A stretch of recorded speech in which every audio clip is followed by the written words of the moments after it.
Hello and welcome back to the Art and Soul Emergence Retreat. I'm your host, Tracy Lee Gatlin, and we're here with the wonderful, our art friend, Sarah Matthews. Hi, Sarah. Hi, I'm so glad to be here. Thank you for inviting me.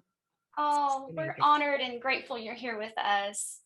Before we dive in with Sarah, we're going to just take our breaths together to come into this space, kind of slow down for a moment to get present. And you're welcome to close your eyes or relax your eyelids if that feels comfortable to you. And just imagine that anything that you were doing before, any thoughts or activities that you were doing before you came to this moment, that you can just easily let those go. And anything that may be pulling you forward into the future, what you may need to do after this session, that you can just easily let that go. And so, with these three breaths, allowing your full attention to come to this moment so that you may receive anything that's here for you and allow yourself to have fun. So we're just going to take 3 breaths and then we'll get started. Breathing in.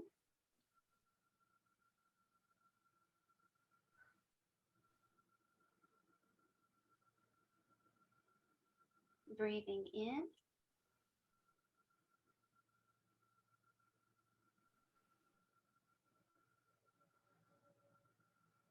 And breathing in.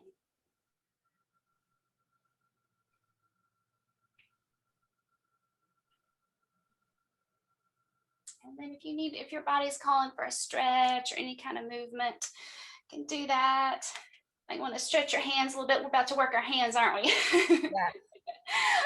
Okay, We want so to stretch out those shoulders too. And yeah, get ready.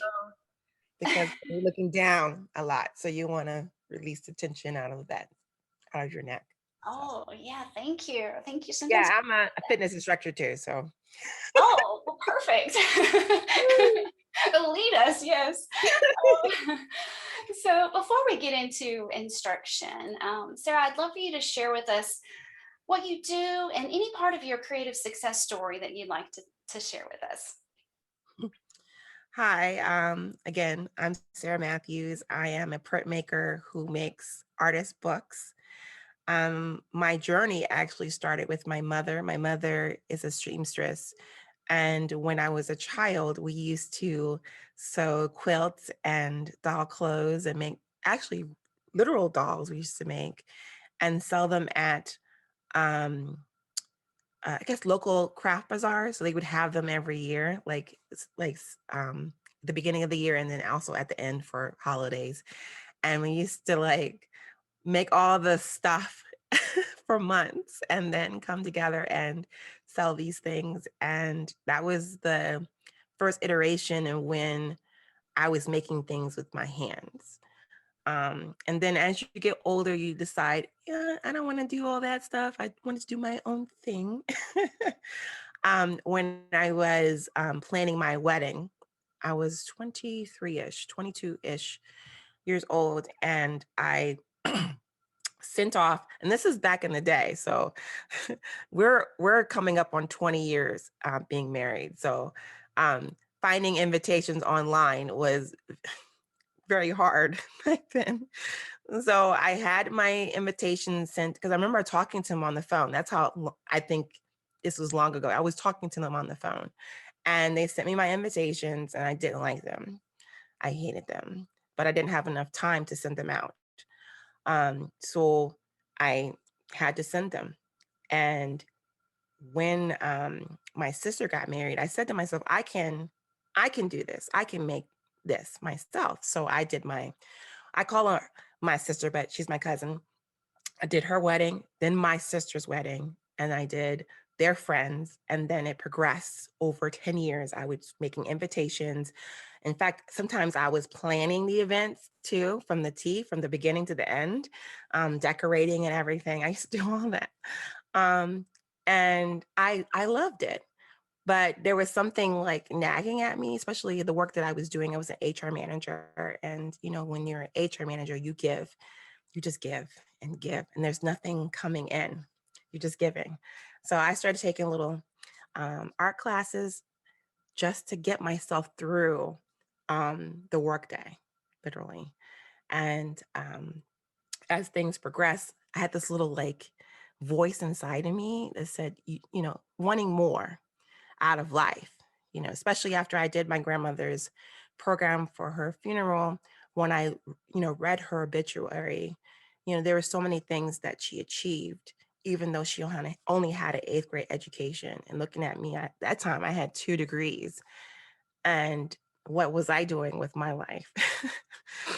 So I applied to the Corcoran College of Art and Design in the, it's called Art in the Book. And it was a master's degree program. And even before that, I didn't think what I had as a portfolio was good enough. You know, I thought, you know, all the feedback that was given to me by my previous professors, you know, made me scared to apply for anything. But that little voice inside of me kept pushing me, you know, saying, I know it was God pushing me to apply for this thing. And that it was like a little voice, apply to the Corcoran, apply to the Corcoran. Every morning I'd wake up and that was that little voice. And then when 10 years later, when I was renewing my vows, and I planned that party from the T, from the beginning to the end, planned the whole thing. We renewed our vows, and I, you know, did all the place cards, the table cards. I did all the decorations. I did the invitations, of course. I did everything. And because my kids were off with their grandparents and I was off from work, that little voice now was screaming in my head to the point where I couldn't even open my eyes. So on the way to our second honeymoon, I applied to the Corcoran with my iPad. And even not knowing if I had like a good enough portfolio, I didn't even know.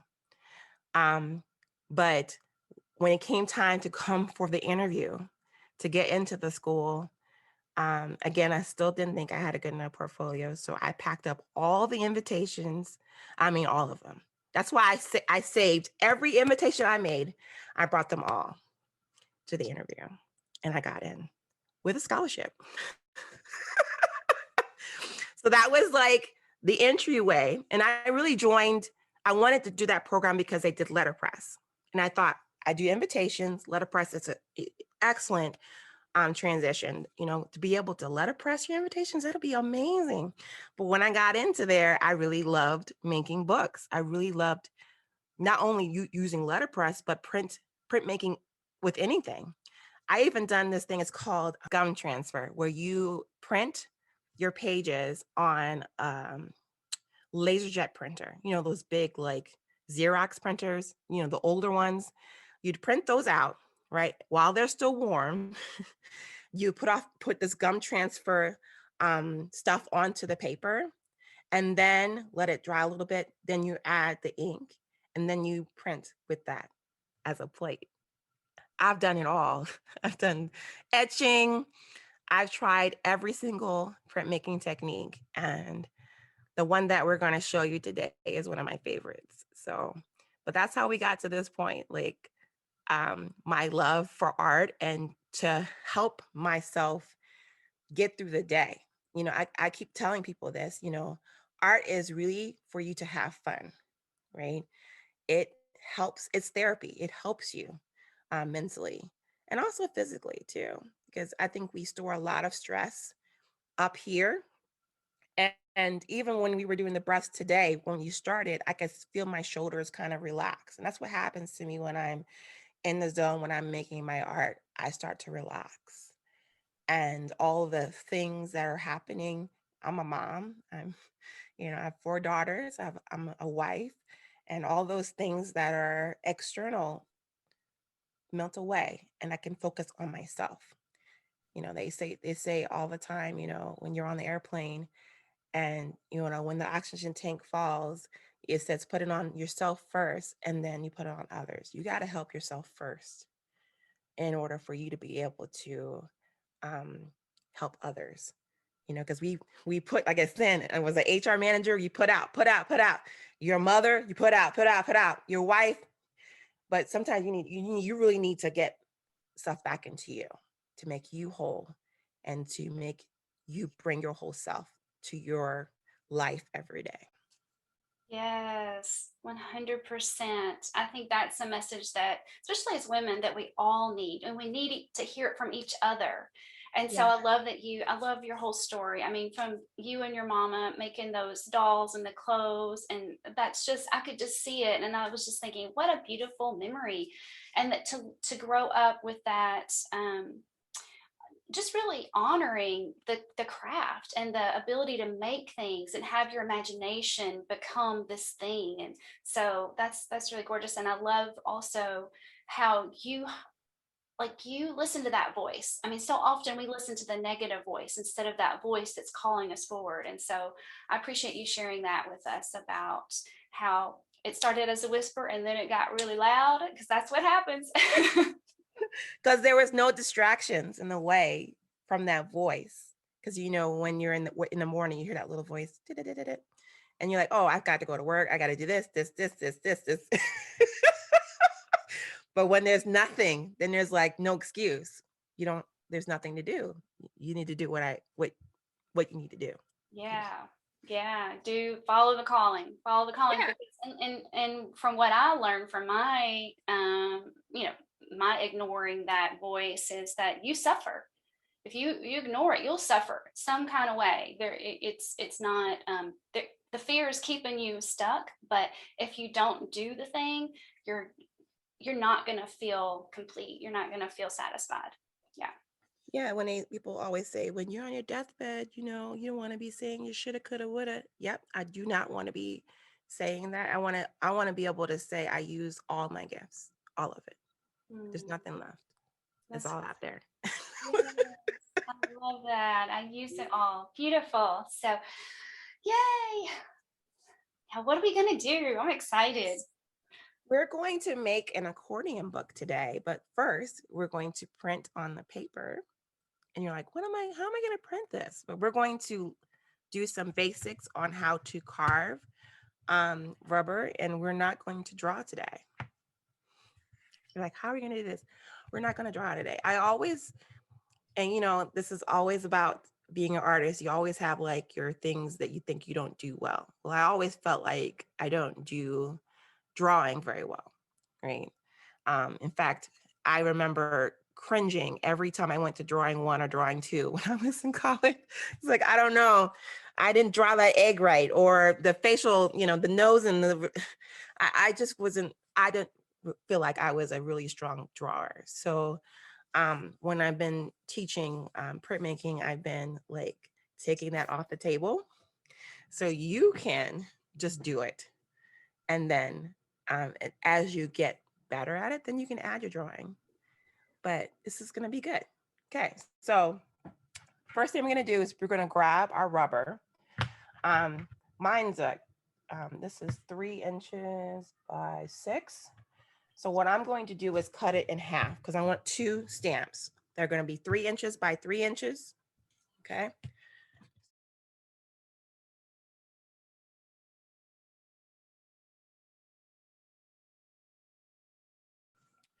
So we're going to focus on one of the stamps.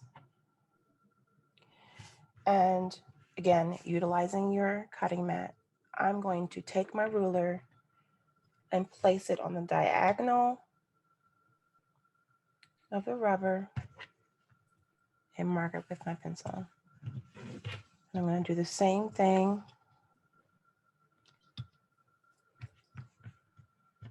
on the other side. So we're going to make an X. Okay.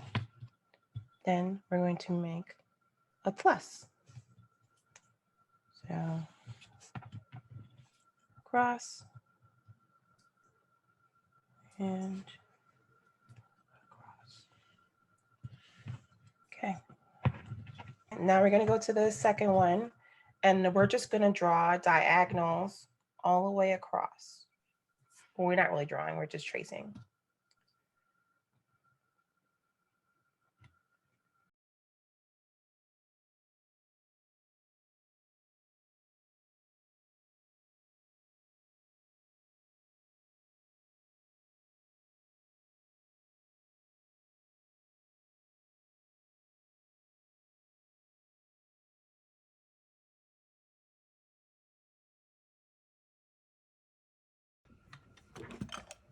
Okay, so we're going to grab our smallest tool. So my smallest tool is a V gouge.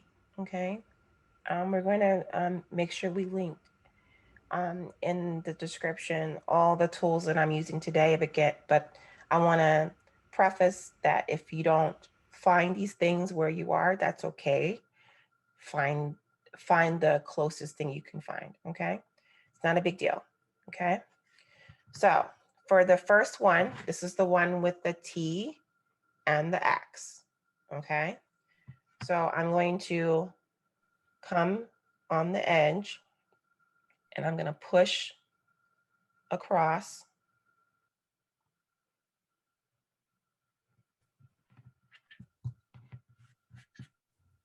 Can you see my hands? Yeah, yeah, yeah. Okay. This is so cool.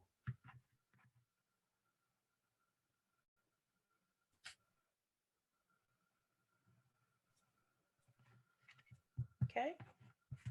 And you're going to do the same thing for the diagonals. You're going to go across with that smallest tool.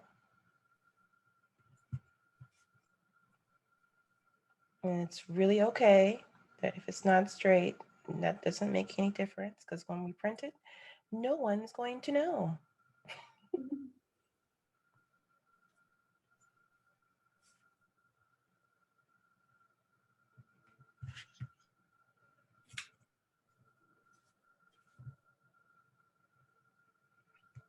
And try and keep your tool parallel to the rubber, because we have a tendency to want to push down, and that's gonna make holes and it doesn't look right, and it'll make it difficult for you to carve. So keep it nice and straight. Okay.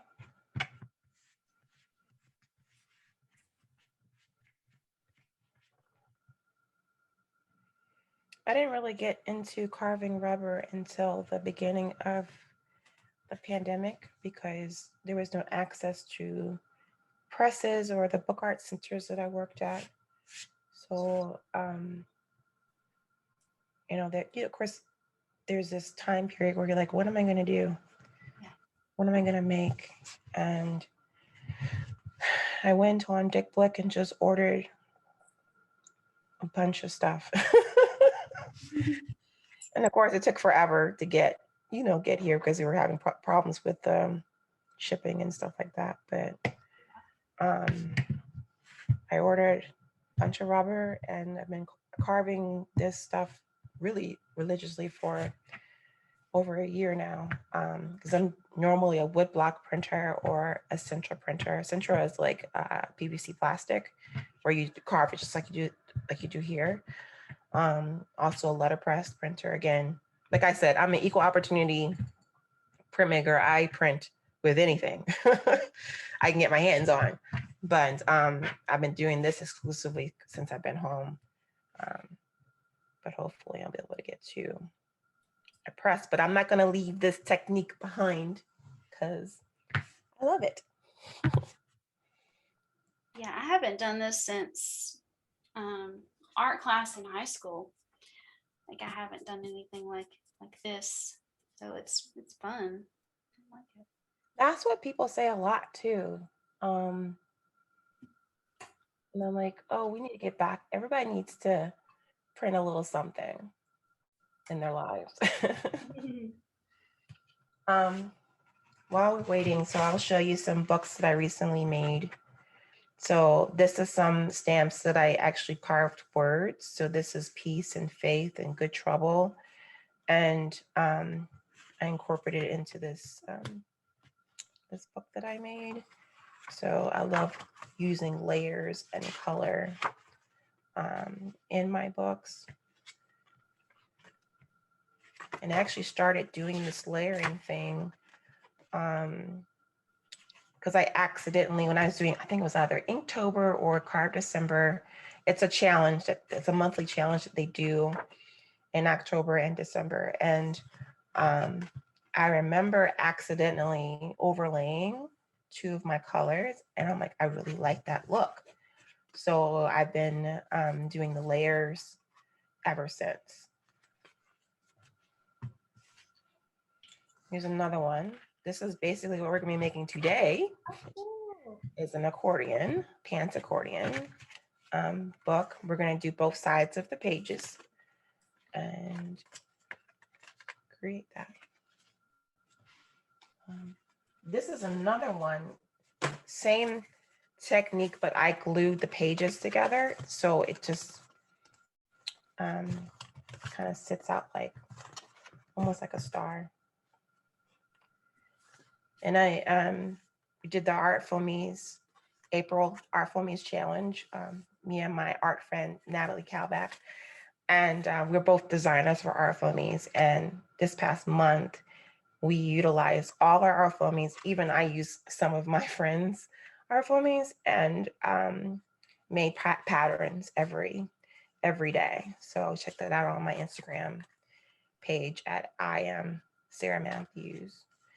But I normally use stamp pads, and I push myself and I use paint. oh, acrylic paint.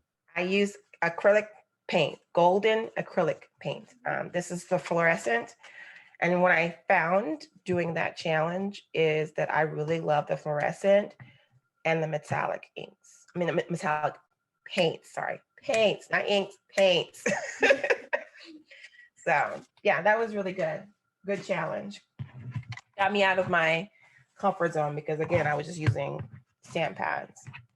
And then this is another thing that I've recently done where it's like an old or a vintage snap, I guess, what is it?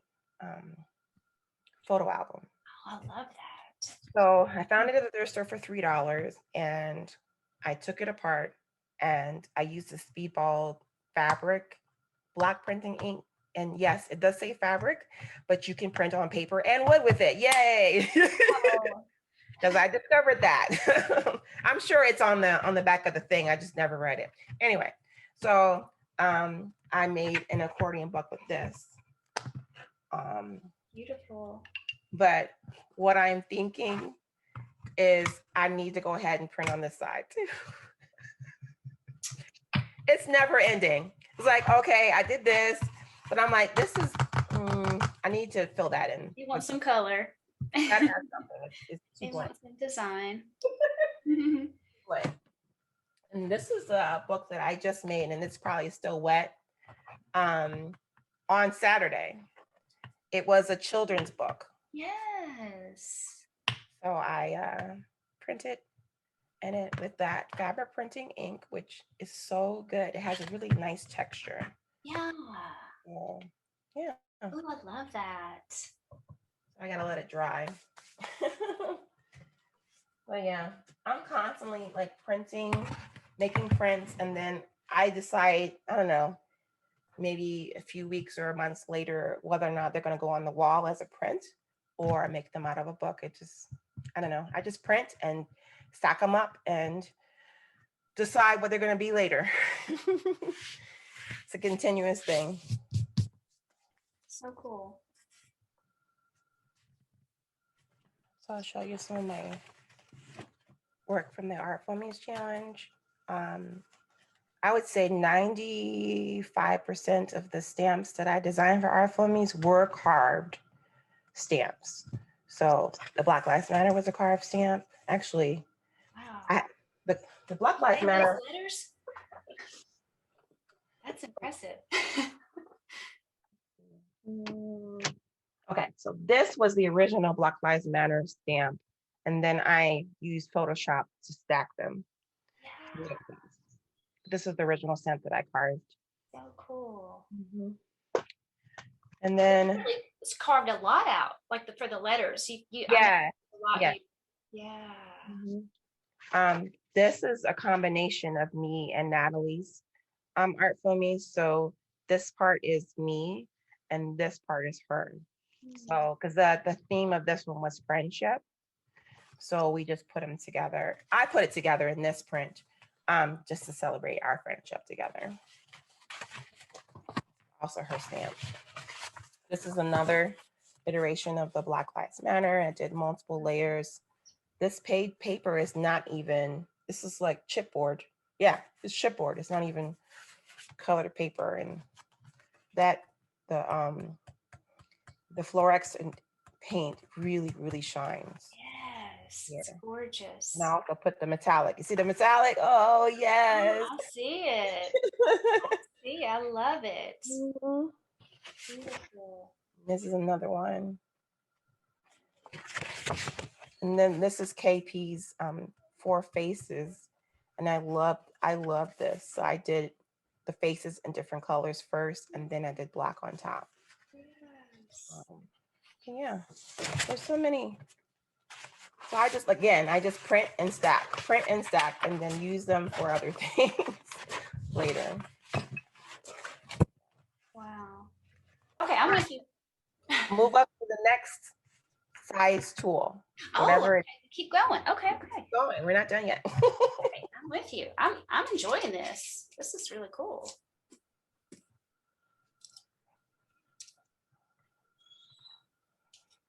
This is where I want you to experiment, okay? And there's no right or wrong way, okay? So we have on this stamp with the triangles, you have 2, 4, 6, 8, 8 triangles on one, and then you have 6 diagonal pieces and 2 triangles, diagonal pieces on this one. What I want you to do is fill those spaces with anything that you want. It could be a zigzag, it could be lines going straight across, it could be lines going this way, but fill it with whatever you want. But it doesn't have to be intricate, just make it easy. So to give you an example, I'm gonna start with this one. So I like the shape of this triangle, so I'm gonna just go in, stop before that ending, and then turn it and go back to the edge. And I'm just going to continue to make those triangles until they get smaller. Sarah, which tool are you using? The same one we did, or did you switch to the bigger one? Switch to the bigger one. Okay, that's what I thought. Okay, I did that. Okay. All right. Okay, so I'm just going to probably do one more triangle here.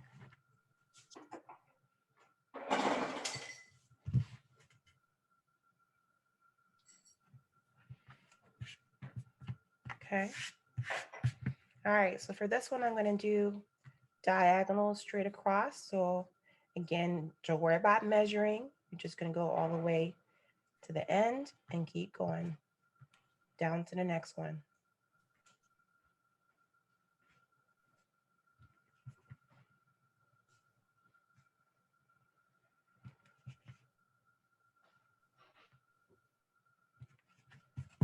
Okay. So I'm going to go across.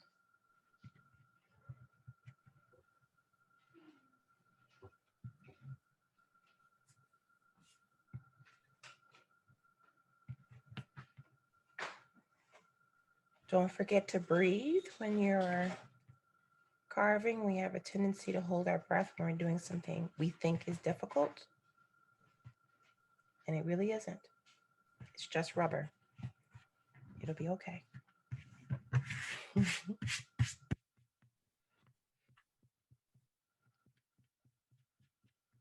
right, I think what I'm going to do is do little loops. So I'm going to start here.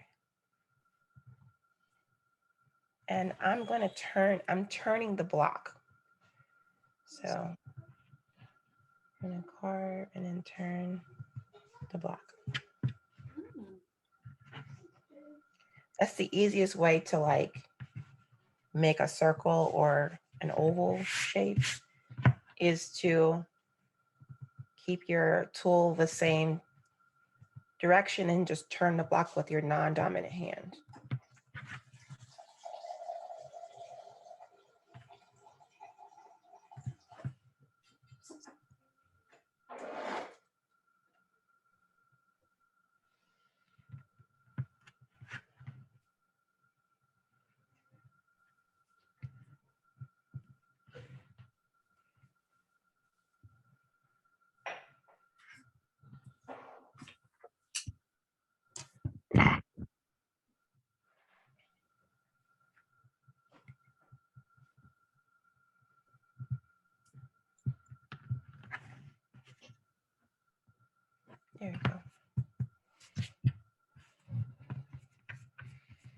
is making me so happy.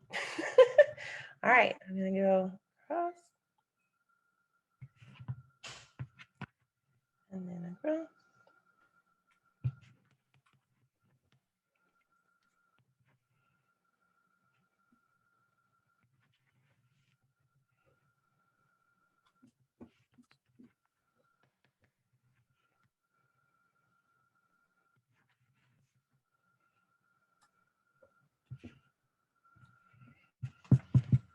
My husband got me this this table that raises and lowers, and I forgot how much I loved carving while standing because I had done it sitting down for so long, and it's really, I don't know, this feels good.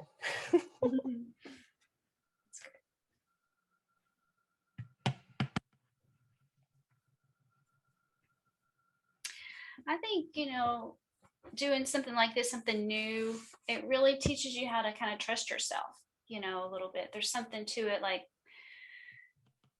and letting yourself try something you haven't done before in a really long time, or trying it in a new way. There's something to it that's beyond fun, beyond the making of something, but I think it goes a little deeper than that.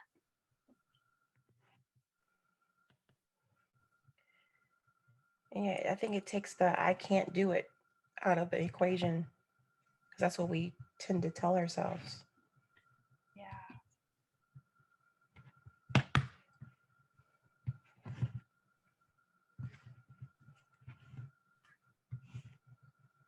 Can you imagine if I listened to that other voice saying, or my voice saying, you can't do that? Yeah, it's not good enough yet. You don't have a good enough portfolio. No.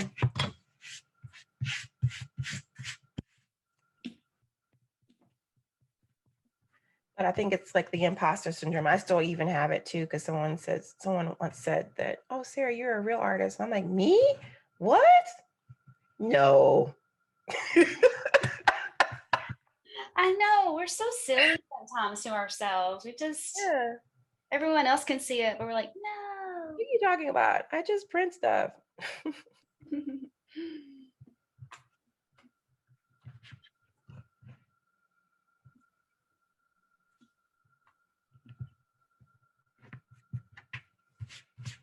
think I'm going to leave the last one blank. I think that would be cool once it gets printed. All right, let's do the other one. I already have this idea of doing zigzags. So going across, then turning it other way, turning it like that.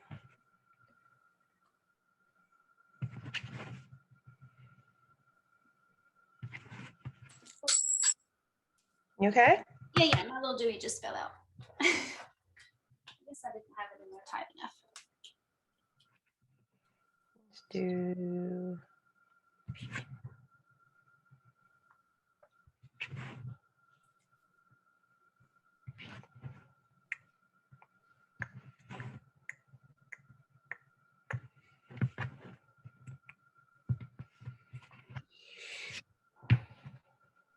Sometimes I sing while I'm carving. I'll play music while I'm carving too.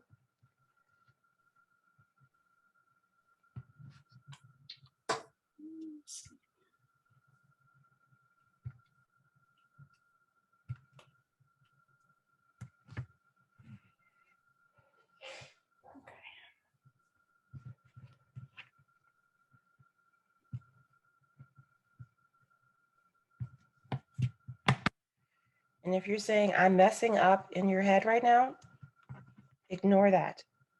Keep going. Because I know that's what you're saying, but it's not true.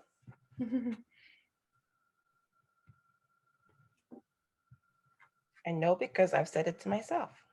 So you're in good company. Again, don't forget to breathe.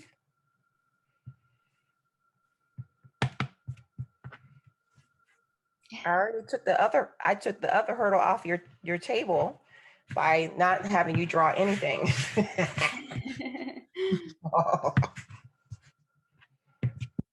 Yeah, when I was in art class, I remember drawing a Scotty dog, and then I made a stamp of a Scotty dog. Nice. That's really all I remember about it, but I remember that.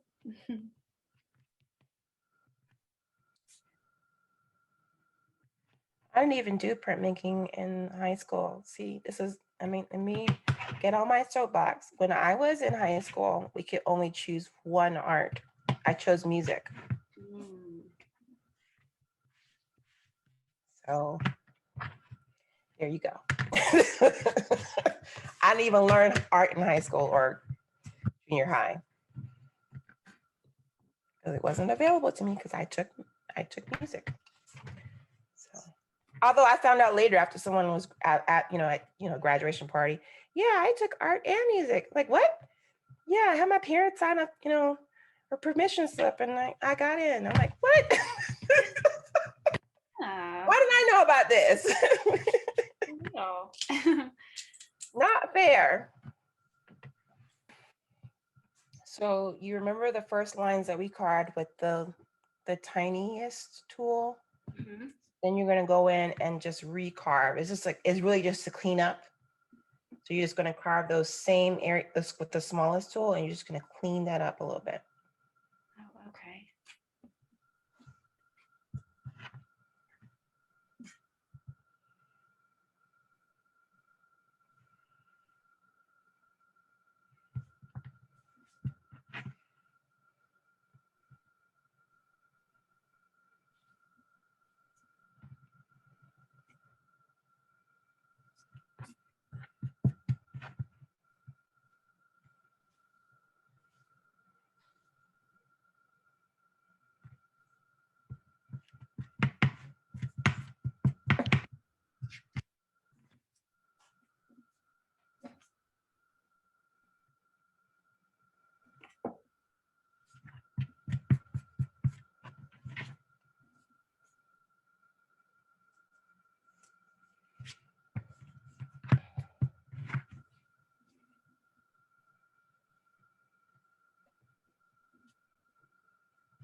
Make sure you keep your fingers behind your blade. Safety first.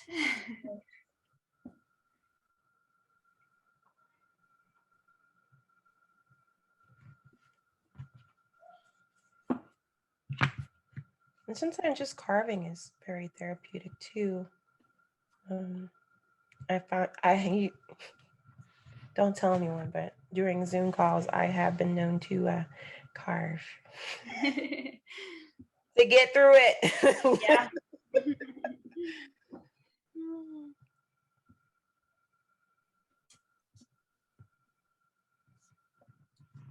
And then I think I got caught because I thought because there was 150 some people in the room, then no one would notice. But someone messaged me and was like, "You were very productive during your I saw you print so many things." I'm like, "Oh, I didn't know you saw me." That's funny. Got caught. Yeah, I got caught. But I remember what because I had that, I got the, what do I call it? My anxious brain out of the way, and I could focus on what they were talking about. Yeah.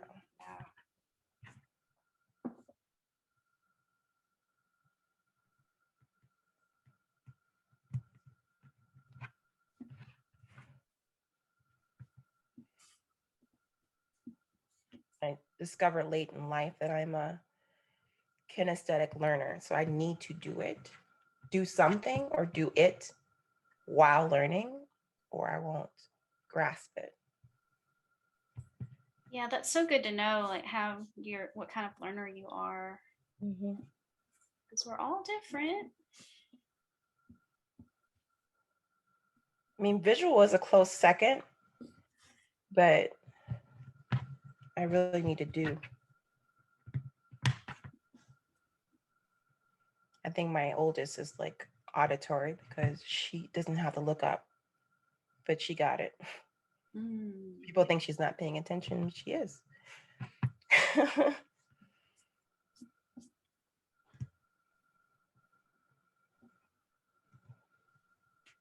And I wouldn't have known that if I didn't take that class to learn what you're.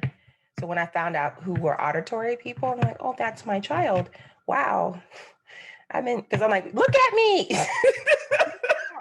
Yeah, because you listen. My bad. She doesn't have to look at you. Aww.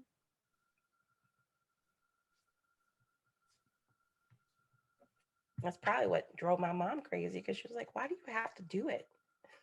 Why can't you just watch me? No, I need to do it. Please, mommy, show me.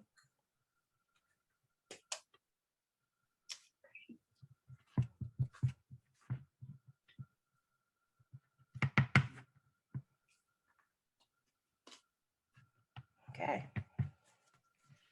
So I'm going to bring this up closer. You can see where I went in and cleaned up those areas. So the cross and the X.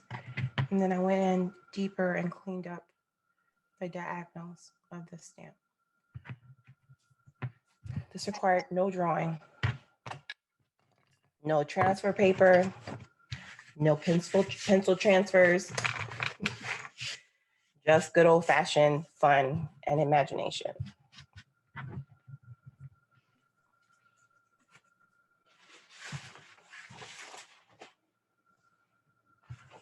And what I found is the stamps that I make like this, I love the most. I don't know why.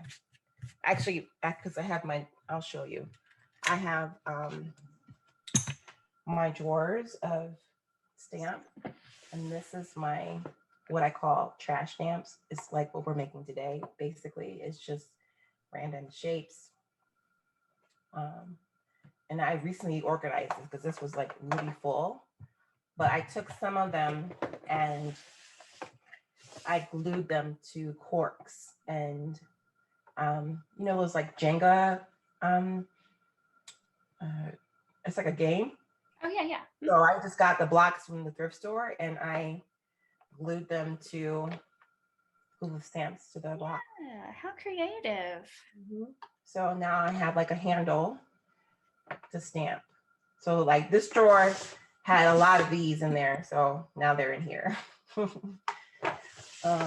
This is my people drawer. So I even carved me. Wow. Name.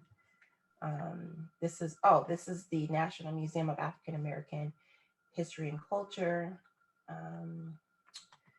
So I like to do. How did you do that?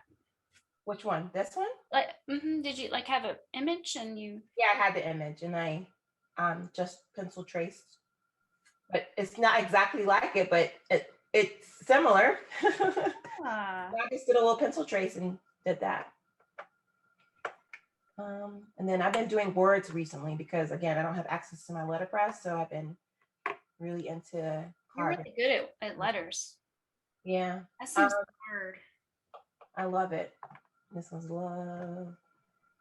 And then this one is flora and fauna. So there's flowers and you're so organized. Look at you. That's the only way I could, like, you know, so many of them I can't keep track. And then this is the ones that are like sets. So like this is a blog. So I print this first, and then this is the outline. Oh. And then this one is like jam. So I also have, I don't know where it is, but it's supposed to be in here because I didn't move it. Anyway, so I have the stamp that you can print the color of the jam. So if it's strawberry jam or grape jam. Yeah. This is the top of it. So it's like 3. Then this one's a jacket. So this and this. Wow. Yeah. Oh, and this is the one I did for my family reunion. I printed the t-shirts with this. How cool. Yeah. Pre-pandemic though, right? So yeah. We haven't had one of those in a while, but I'm looking forward to planning one soon. So.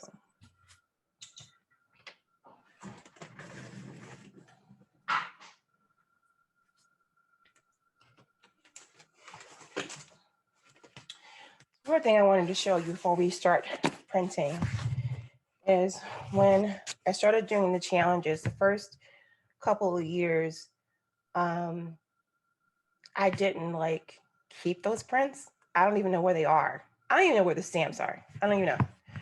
But by the second year, I decided to use my old drawing one book that I barely used. And I filled it up with all the prints that I made that year. So just keeping, it's kind of like a diary of all the things that I have carved.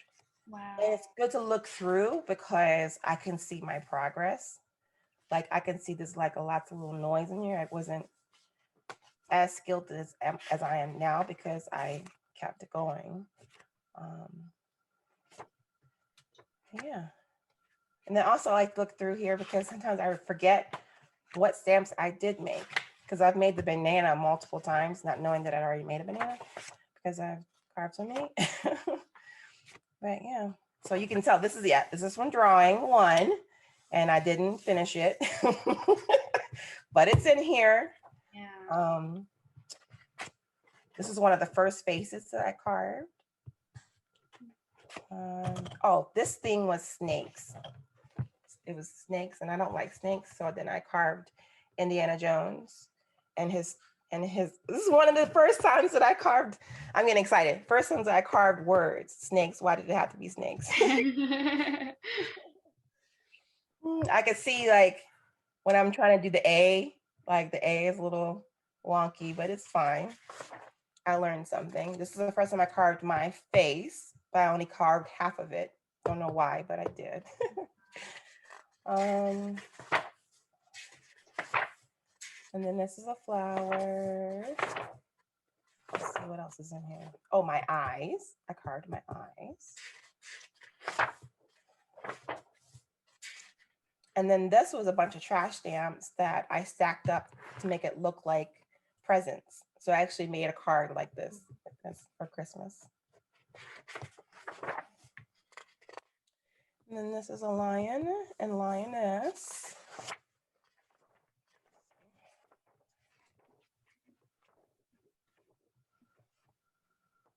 Oh, this is another one of my favorite ones that I created was a African elephant. I really love this one.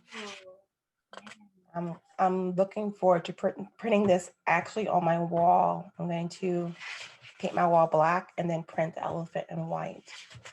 So stay tuned for that. This is another stamp so the stamp is, let me show you. This is the stamp. So I just turn it in different directions to print the pattern. So cool. And this is a Fabergé egg. Typewriter. You see my holes are not very so good, but hey, I learned something. Let's see.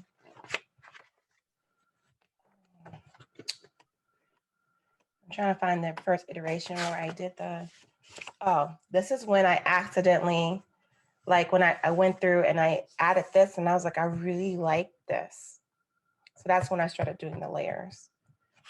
So I did it here where I turned in different directions. So I print the first layer in yellow and the second layer in blue. And then here's another one where I did layers on some of them and not all of them, but I really like that effect. Oh, this is Ruth Bader Ginsburg's necklace. Oh, neat. And then I printed in different colors too. So I started out with this, and then I did this. You see, these are all my test prints. But yeah, I have several books like this where I just fill it up with all. Oh, this is me as a kid. Oh, how precious. Oh, so yeah. I love how you're showing us all these different gives, you know, so we kind of gives us ideas of where you can go with it, and Yeah. like you said, your progress and everything. And then you can, I mean, the thing is that when we do when we print today, you might figure out a different way to print your stamps. You know, we don't have to do it exactly the way I did it today. You can choose and figure out your other ways to do it, or you can do without layers. It's your choice. You know what I mean? But I just want you to try it, see if you like it. If you don't do it again. That's my motto with art. Like, if you always have to try it. And if you don't like it, don't do it again. The end. Kind of like your vegetables. Yeah. Just try it. Try it. You know, if you don't like it, that's okay. Try other ones. You can try other ones. Yeah. Other things, you know. It's not gonna hurt you. It's fine. You might like it.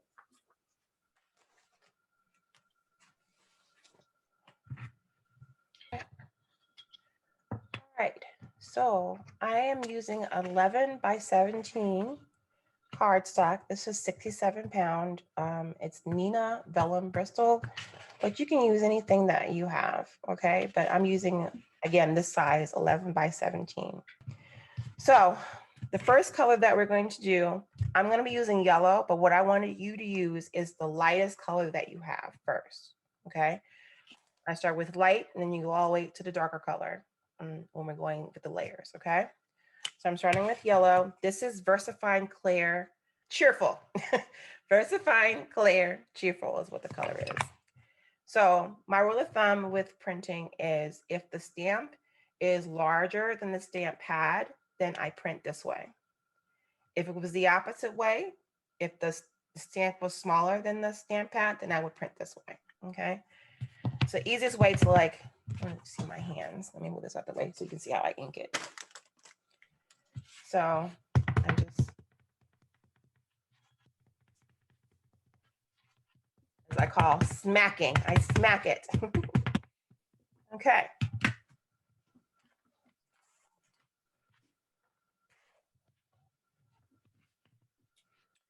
So I'm not going to worry about which way it is. I'm just going to go right at the top, left corner, align it, push down with my fingers.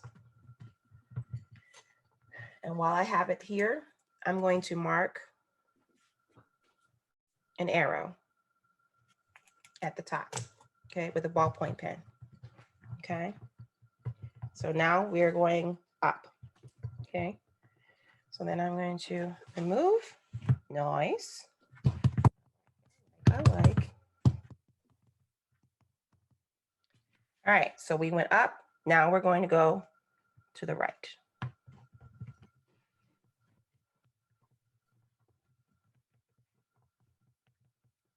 Okay, nice, like it, like it. And it's okay to praise yourself. Okay, all right, now I'm going to face it down. So up, right, down, left.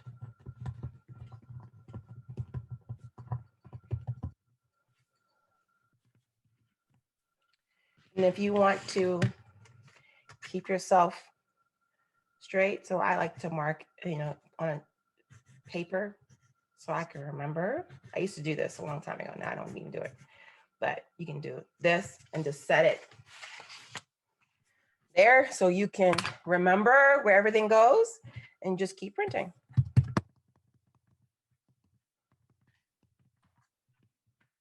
And then now I'm going to go down.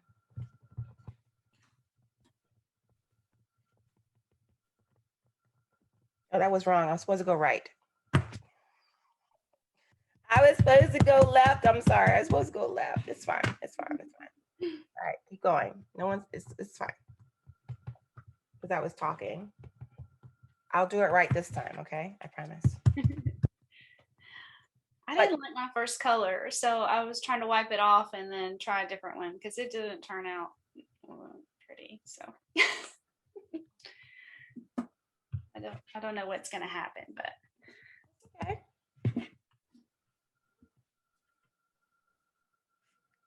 It's down this way. And then I'm going to go left.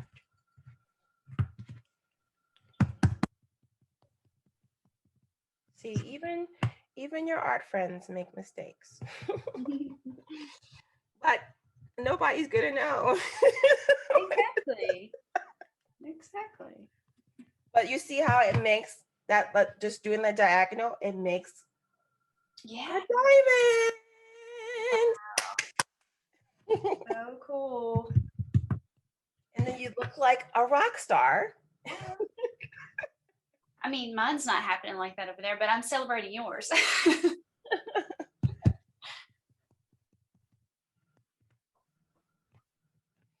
I also like to keep a scratch sheet of paper just so I don't get ink on my surface. So, because sometimes measurements don't really add up, and that's okay.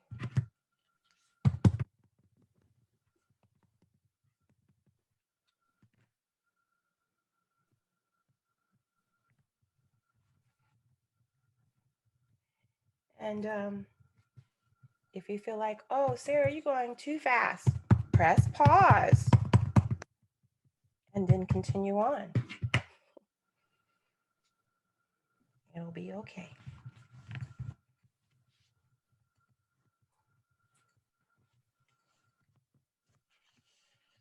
That yellow is just stunning. Isn't it? Yellow is my favorite color now. It used to be pink and purple, but yellow has been like, look at this. So yummy. Beautiful. My front door is yellow. Like, oh, fun. I love it.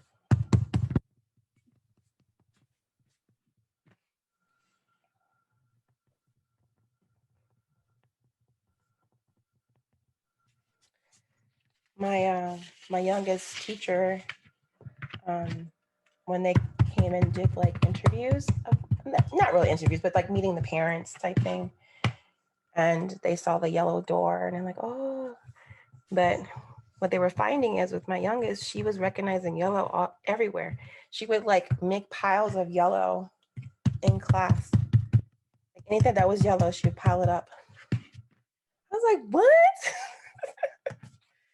Oh. Yeah, so she was like really gravitating, even at a young age, towards that color too. So I don't know, her favorite color is blue actually. So she told me recently. Well, like you said, I think it changes. I think the colors, they're kind of can be like medicine, for us. And so sometimes we need different color energies and stuff. So.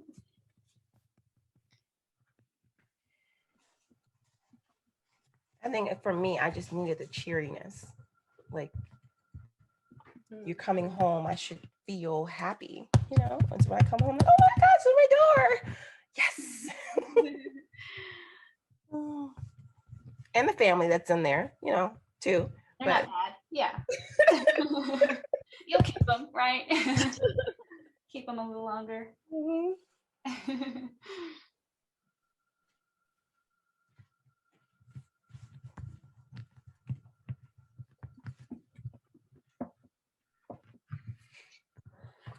This is a happy accident, because even though I made a mistake, look how that makes a rectangle. It's still a pattern. Mm-hmm. I might have to replicate that on the other side. Yes. So that way it'll go, so it'll match. See if I can do it. See if she can do it. Let's see if she can do it. All right. Thanks, Sarah.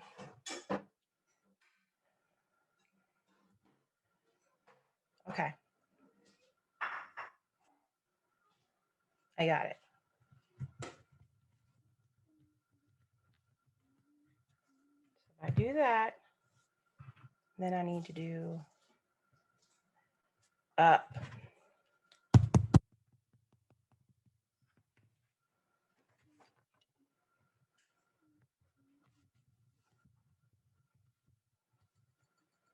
I did it. Okay, so then it needs to be this. Yep. And down. I can't believe I figured it out. See? Now it matches.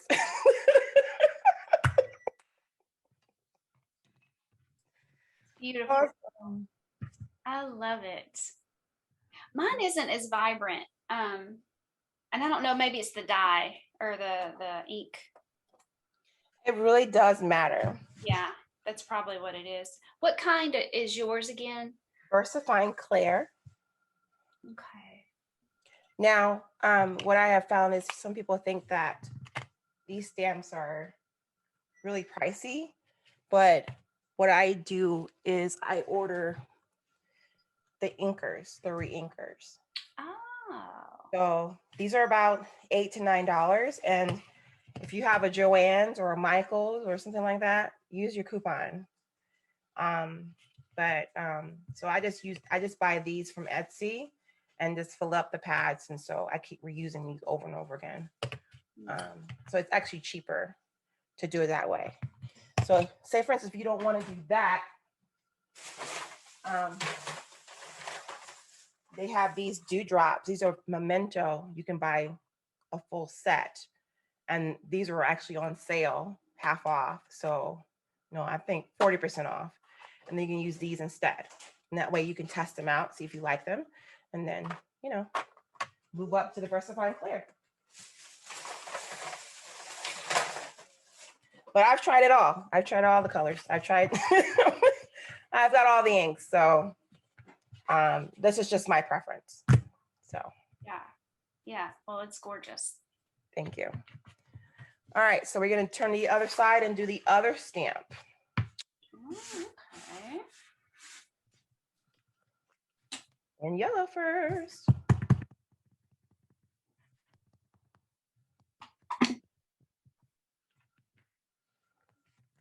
Don't drop it like I did.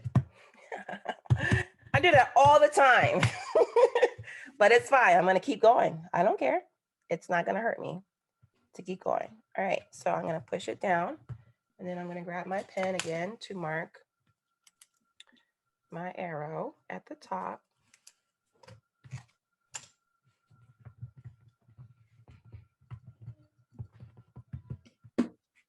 Here we go. All right, so I want to show you something. So I don't know if you can see it on the thing, but do you see that little dot right there? Uh-huh. That's because there's a little piece of dirt. So just be careful, just kind of flick it off. Oh, okay. So then you can go back and so go up and then right.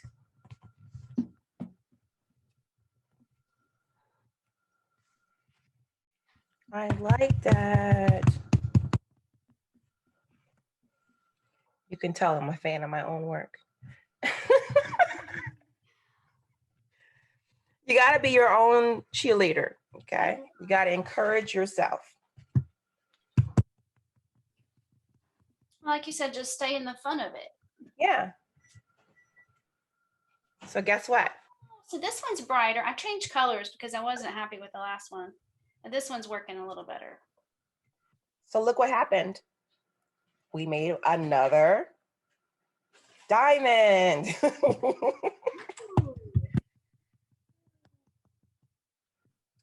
right.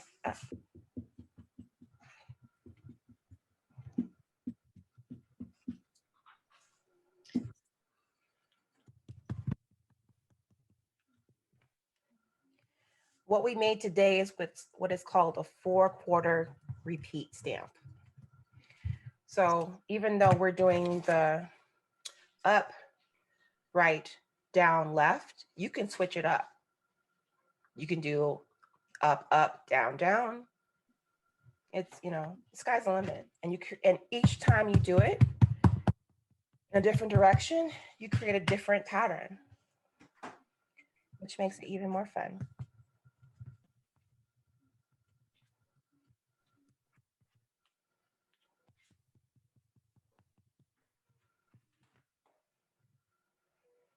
Now you see why perfection is not needed.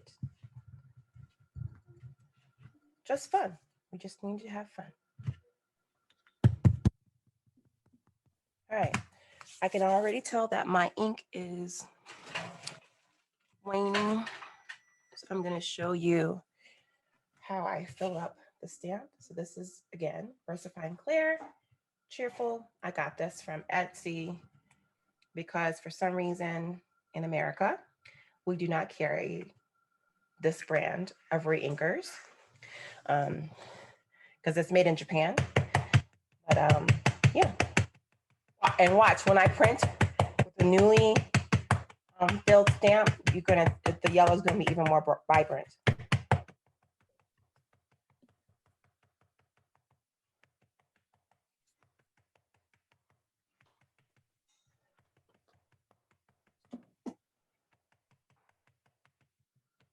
All right. So, up.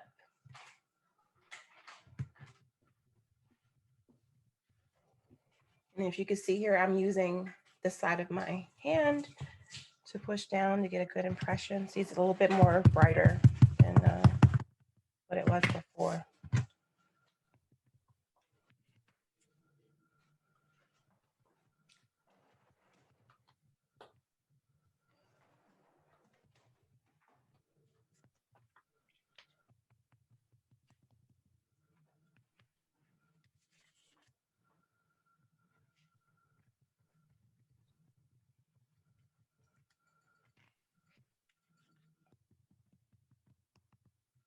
And down.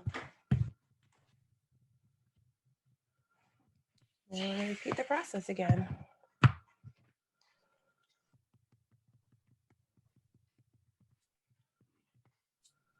It reminds me of like the tiles you see like in Spain or Moroccan, yeah. Moroccan. Yeah. Mine is definitely more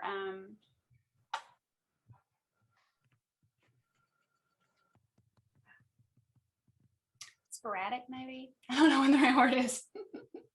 Okay, we have to be gentle with ourselves, right? Embrace what you made. Don't look at mine. Comparison is the thief of joy. And what you made is perfectly fine. Yeah. When you show it to me, I'm gonna be like, ah! So don't worry about it. I'm not worried. I'm just saying that it's its own little special, you know. Yeah. Because you made it.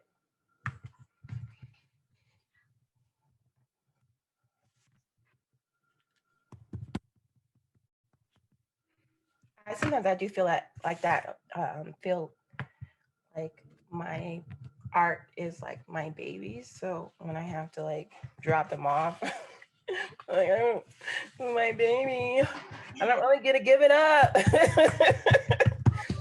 Like I work so hard on that, but you know. Yeah. I wasn't ready to say goodbye. Remember the sleepless nights it took to make that thing.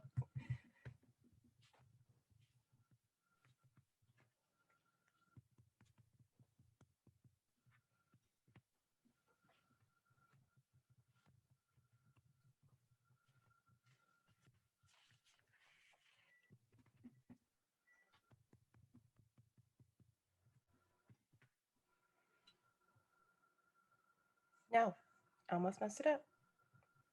Glad I was paying attention.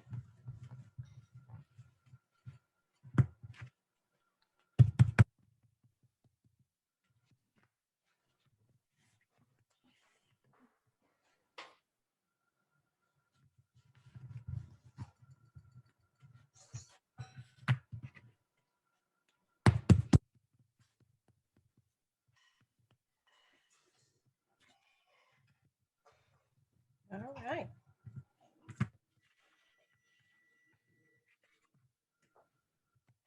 So if you have a wipe or a little paper towel, just wet it with a little bit of water. Just wipe. You don't have to do this, but it's especially crucial if you're using our darker color and you want to print with yellow second. You'll like ruin your yellow ink if you do that. So I generally don't wipe them. The other way that you could do to get off residual ink is just take it and really stamp it on scratch paper to get as much residual ink that you can get off. But would you use that? You know, there's a solution for some. yeah. Would you use that, or is that not a good idea? I don't like using it. It's like more another thing to buy, so I just use a wipe. Well, because I have kids, so I just use the wipes. But I used to use like when you buy like the rubber stamps from like Joann's or Michael's. Right. I used to use a paper towel with a little bit of soap with Dawn a long time ago. So I stopped using the solution. Plus it smells weird. So, back then.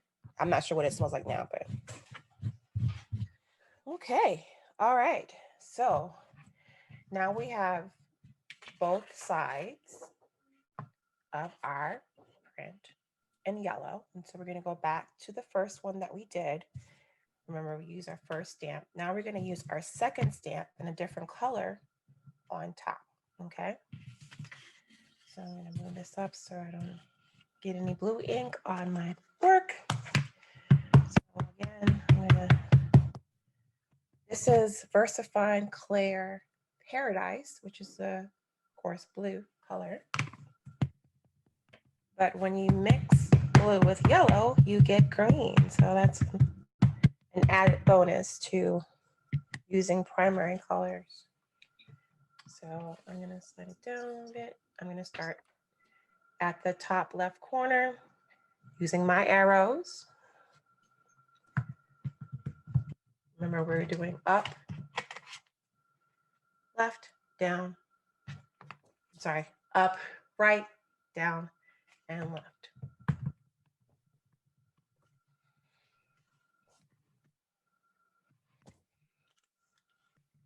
So we're already at the first, and you can see the green showing through. It's cool.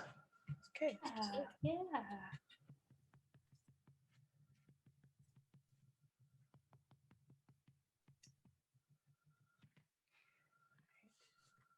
Go to the right.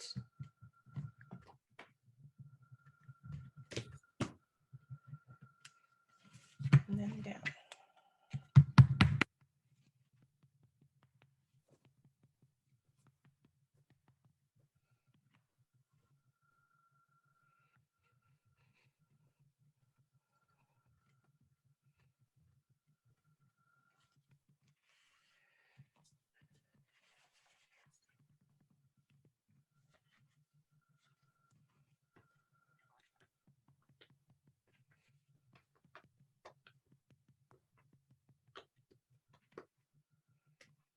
If I'm doing multiples of these, I like to put on a show or movie that I've already seen. Just zone out and just print. Yeah. I didn't do that when I'm painting. Mm-hmm. I have a couple I like to watch over, just having background. Usually like Captain America, Winter Soldier, or what's another one? Kung Fu Panda 2. I don't know. Yeah. Ones I just kind of zone out. La La Land is one of mine.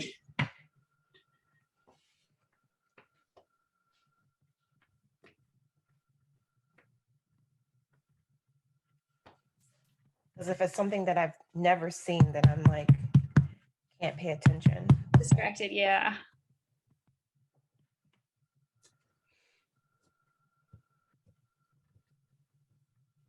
So even if the ink has dried, it'll still blend like that? Yeah, this is really dry. And this is pigment ink, so it dries pretty fast. Yeah, that's what I was thinking. Like, it's just interesting that I didn't realize it would still blend, you know, make green.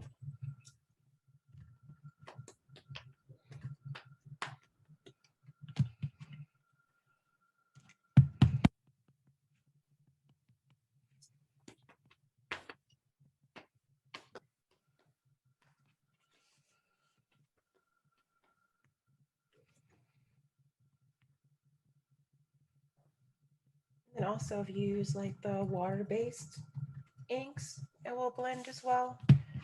The oil-based, if you do it back to back to back, you'll be able to show through, but if it's dry, it doesn't mix very well. So.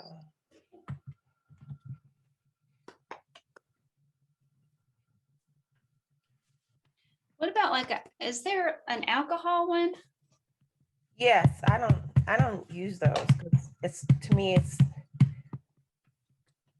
Different consistency or something. yeah.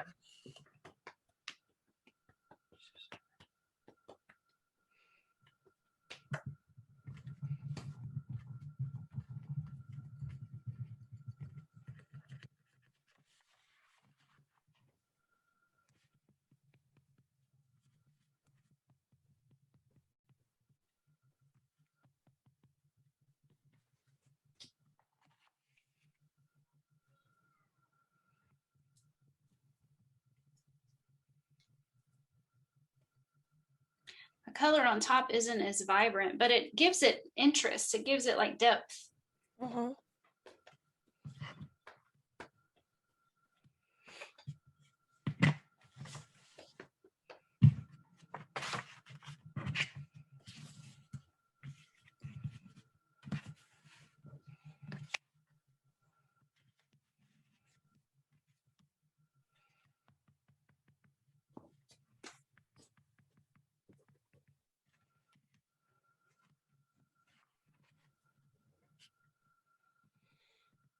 By the way, I have a cutting mat specifically for printing on, because they get ink on them. So yeah.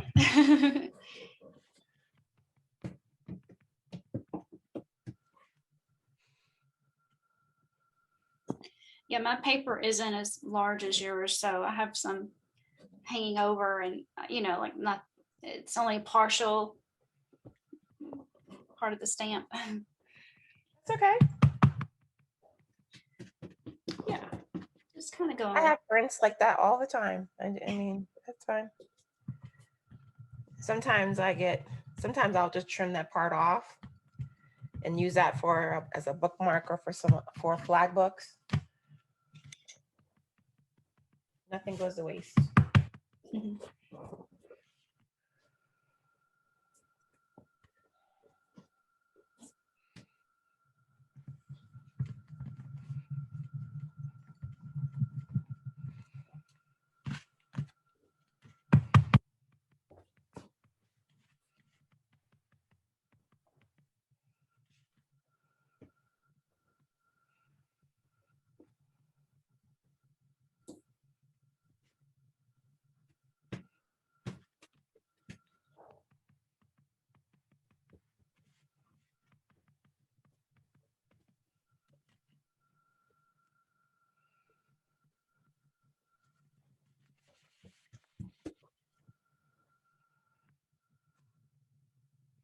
And even the pages that I'm using as scrap, I'll print over this.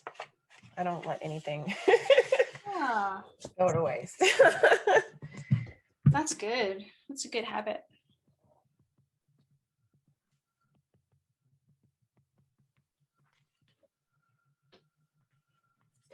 I know some of my palette paper, I'm like, this is pretty.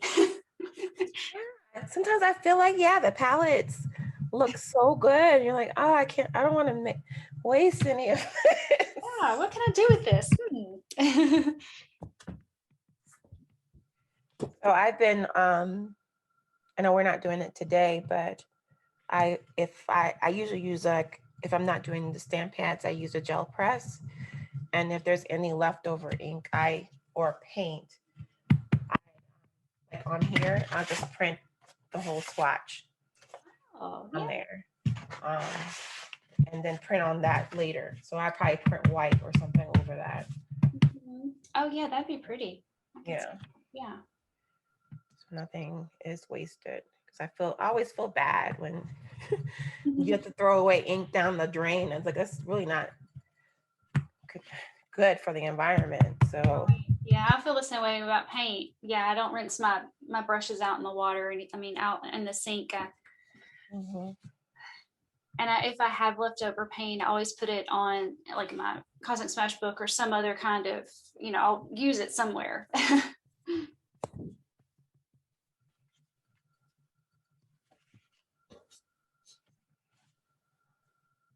sometimes, let's say like right today, we're working on one piece. I'll like switch between 2 or 3 pieces just to move the paint around. Oh yeah. And spread it around, even though I'm not really focused on those prints, those are just fun prints, but again, so that ink doesn't get wasted. That's so pretty. Thank you. You're welcome. It's, yeah, you can get like dramatic prints from not even drawing anything. You're just playing around and following the lines. And then like the dimension between the yellow and the blue and how it creates the green.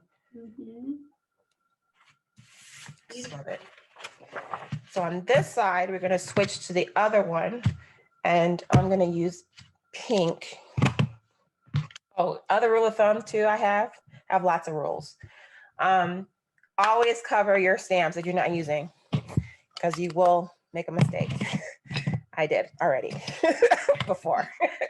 They'll dry out real fast. Yeah, it'll dry out, or you might, like if you're working with yellow and you accidentally print black, then it's yeah. Oh, I see what you're saying. Yeah.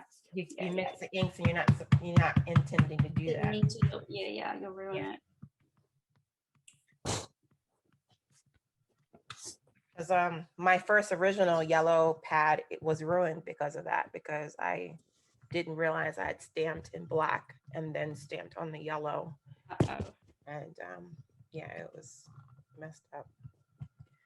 I ruined some rubber stamps that I bought using acrylic paint, and I let it dry on there, and that didn't work. If that happens again, just put it in a little Murphy's oil soap.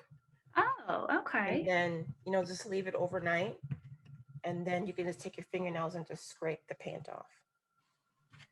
Same thing with your brayers too. If you have caked up. Oh yeah, I do. Yeah, you just put it in some Murphy's oil.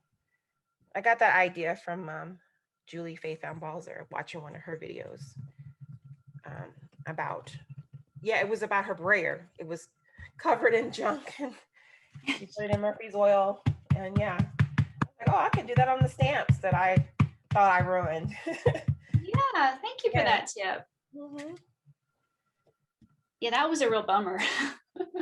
They're not cheap either, No, they're not. And then the thing is, it's like the Murphy's oil works so well that it's like, oh, this looks brand new. Oh, I'm like, I don't want to mess it up. Oh yeah. But I mean, you could always put it in Murphy's. I have actually stamps that I forgot to. I think I used them on. Yeah, for this project, I forgot that I left them out, and they're sitting in a cup of Murphy's oil. Oh, okay.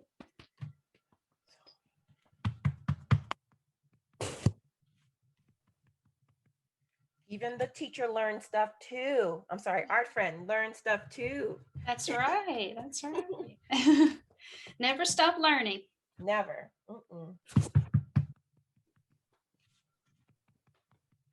And the funny thing is, my husband had a whole like big gallon jug of it in the cabinet I didn't even know existed.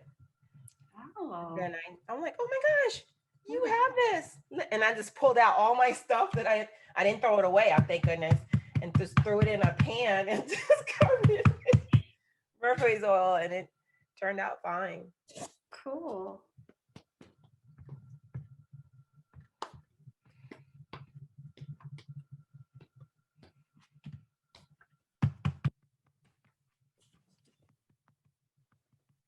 Now it has become mine.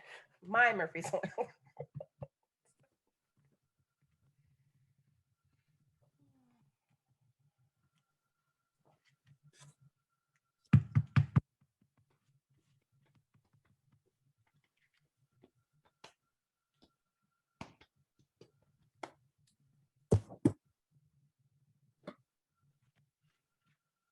Yeah, this is another thing I've been doing since the pandemic. I watch a lot of art videos. Other people doing what I do and other people who are not doing what I'm doing. Yeah. I'm not a painter, but I did watch a couple of videos about. I think it's good, you know, just to, it's like it stirs up other parts of your imagination, your creativity, to change up your what you do and learn new things and try new things. Yeah, I mean, I started printing with paint. That was like totally something I would never have done before, but I was intrigued to try it. So I may not use a brush every time, but I still can paint. Yeah. My own way.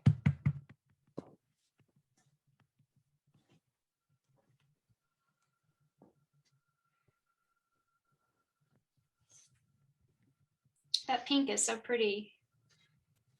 Yeah, this is called Charming Pink.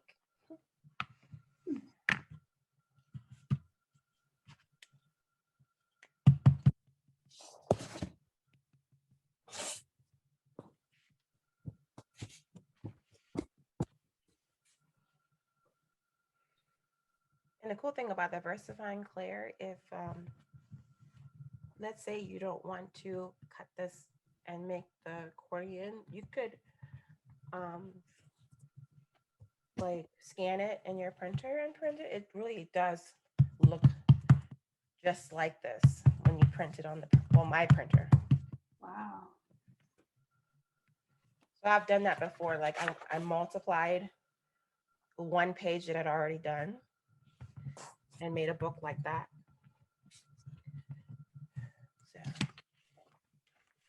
So I know there's some people, I don't want to cut my print.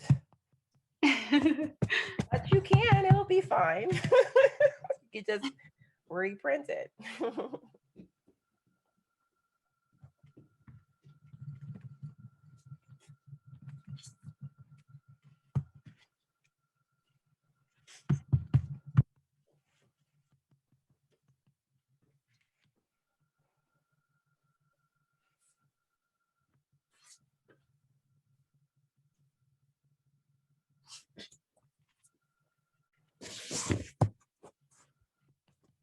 And you can also print on fabric with these stamps too. Oh. Mm-hmm.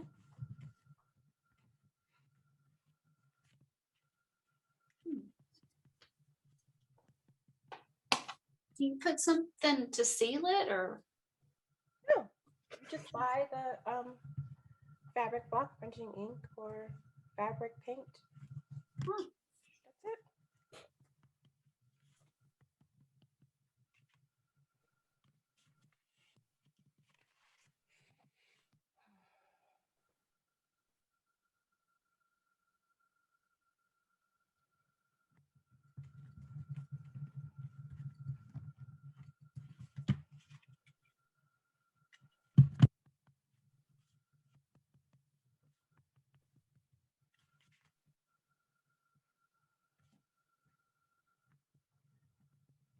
Ever get lost in your printing, just look at where you were.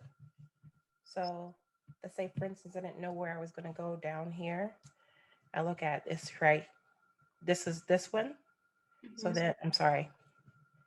This is this one. And then I'll know to turn this way. You just look at where, use your stamp as a guide to know where you're supposed to go.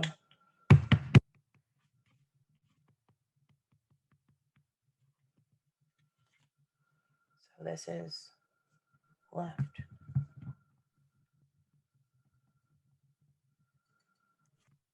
And then the last one will be down.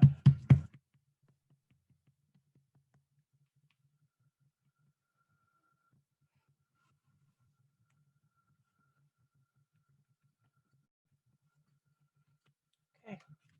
So you can choose to go on and add more layers if you'd like. But remember, just start with the lightest color and go up to the darkest color. Because if you were me, I would do probably 4 or 5, but we're just going to start with 2 to get you, into it. Get Well, you that's used to good the to idea.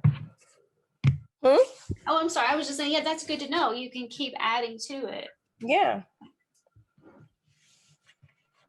So, or you can alternate. So let's say if I just want to do the diagonal, so I can do black here and black here.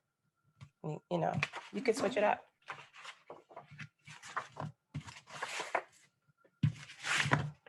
I mean, that is just so pretty. That's truly art. That's so pretty. Thank you. Oh, you're welcome. It's like tile. Yeah. I can print my bathroom floor like this. That would be nice, right? Super cool.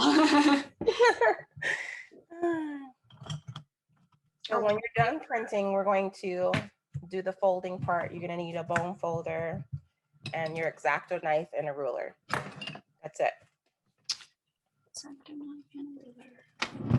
Or scissors, either one.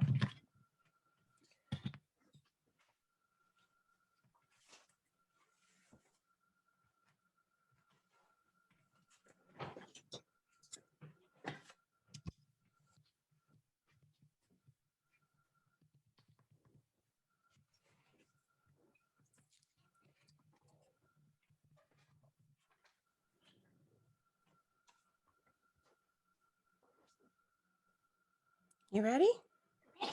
Okay. All right. So I learned this from an 8-year-old. So when you fold something from here to here, that's folding it hot dog. If you fold it from here to here, that's folding it into a hamburger, right? So what we're gonna do is fold it into hot dog, so that's long ways. Make sure you line up the edge on one side and the edge on the other side. Make sure they're lined up. Then you're gonna crease with your finger, and then you're gonna use your bone folder to go all the way across. Okay.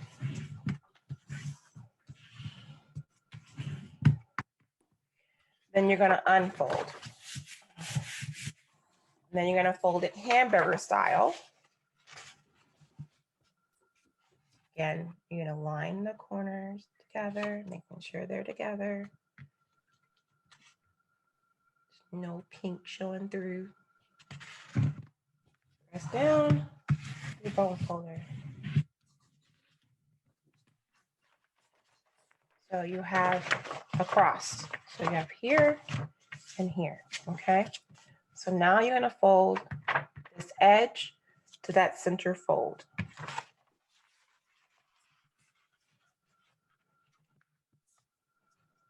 Again, just making sure they are aligned.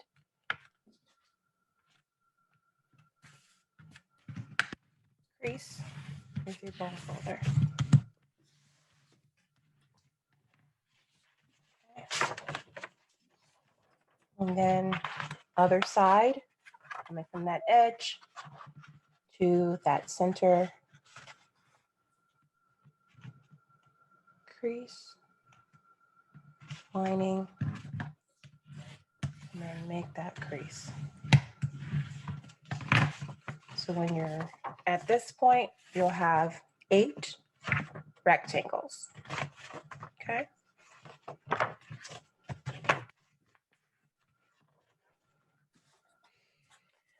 All right, so what you're gonna do is fold 6 of the rectangles together. So I'm gonna fold this one in, and then fold it like a accordion. So it'll be stacked like this. Okay. I'm just gonna recrease this top one just so I can see the line. Okay. You're gonna grab your ruler and you're gonna line it with that fold here and at the top of this crease here. So I'm gonna put my ruler right there on that line. And I'm gonna grab my alpha knife or X-Acto knife. You're gonna take your knife, start at the top, and go all the way down.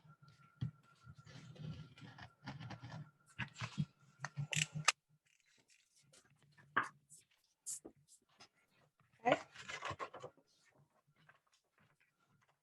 Make sure that little part's still holding on.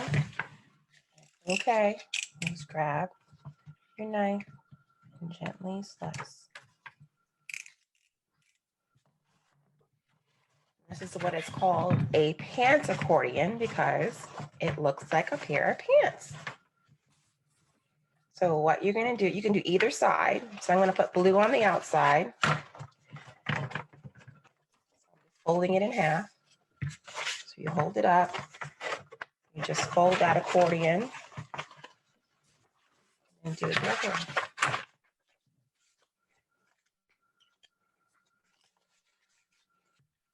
And there is, that's one side.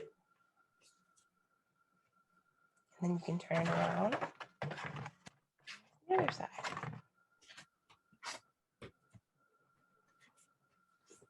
And then you could add words, poetry, whatever you like to fill up the book.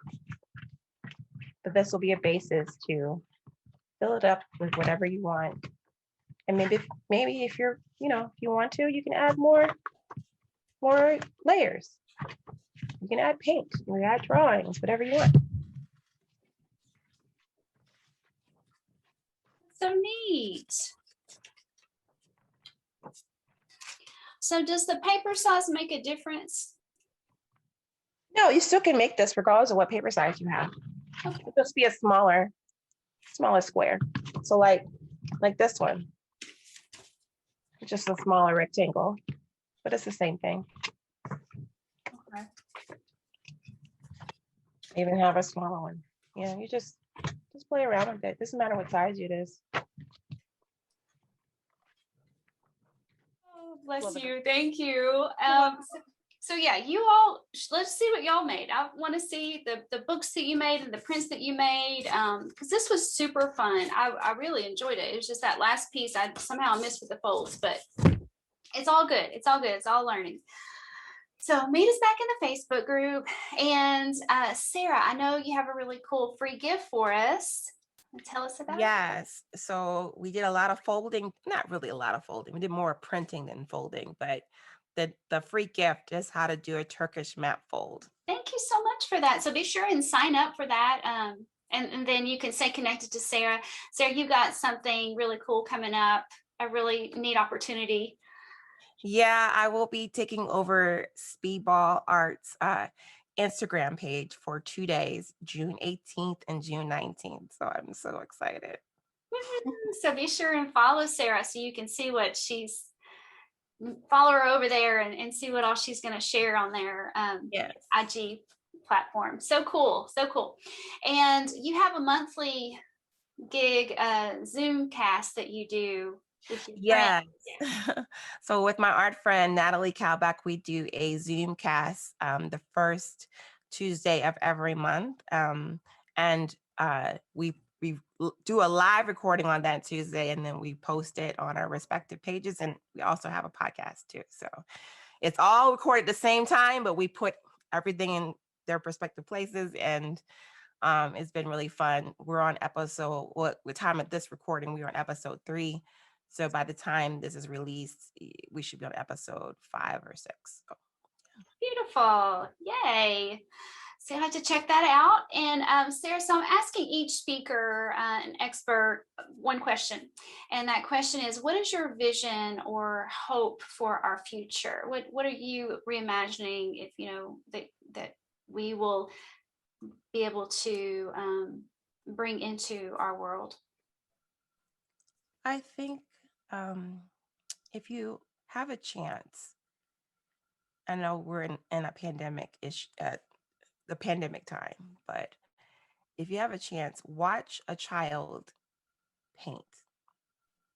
Just sit there and watch them paint, or even watch a video of a child painting. It's like full of joy, and they're just, double dipping the brush and putting it and smearing it all over the thing, and they're just having fun with it, right? And when they're done, you're like, oh, I'm done. Great. And I feel like when we get to adulthood, we get so serious about our art, and it has to be a certain way, and it has to be perfect. And it really does not. It's really about the enjoyment in doing the work. So, and we said this a couple of times during the webinar, but really think about having fun first.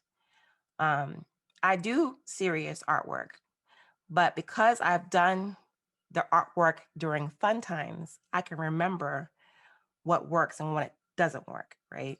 So it's really crucial for you to embrace what you have, use the supplies that you have available to you. You may become like me, where I collect all sorts of different types of art supplies, and that's okay. Find that local place. There's a place where I live in Maryland called Scrap, which is like a thrift store for art enthusiasts. So you can donate art supplies you're not using and then buy new ones. What a brilliant idea. I know. I said, Yeah. why didn't I think of this? Yes. But find something like that, or even donating it to Goodwill. People still use that stuff, from the thrift stores and things like that. So don't feel so bad if you only use it once. That is perfectly okay, because the one thing that you learned is what you liked and what you didn't like. So, hey, it was worth it. Yeah. I think that's important to remember that you're also saying you're worth it. That Yeah. you're worth that time, you're worth that investment of, whatever it is into your own creativity and your own ability to express yourself. And I love that you telling us to remember, look at it, watch a child, because they're just so brave and they're not looking for someone to tell them. I know I used to be like that, like, oh, am I done? Is my art done? Like I didn't have a sense of, is it done? Like I felt like I needed to ask other people, and so I love that, just thinking of a child and how they can be our teachers. Yeah, when my daughter was in school, and we used to volunteer as parents, and I was sitting there next to a young lady, and she just took the brush, dipped it in yellow, and did like this. And she said, I'm done. That was like, wow. Profound. I'm like, why am I doing that to myself? Like, is it done? Like you said, is it done? I don't know. I keep looking at it. It's not working. No, just if it's done, it's done. If it's not, it's not. That's it. Yeah, brilliant. Oh, that's great. And also remember, we've got the love offering button there to contribute back to Sarah as a thank you for the love and the generosity she's poured into this training, this instruction. Thank you so much, Sarah. It's been a blast. You're welcome. Thank you for having me. Hopefully you enjoyed the tutorial.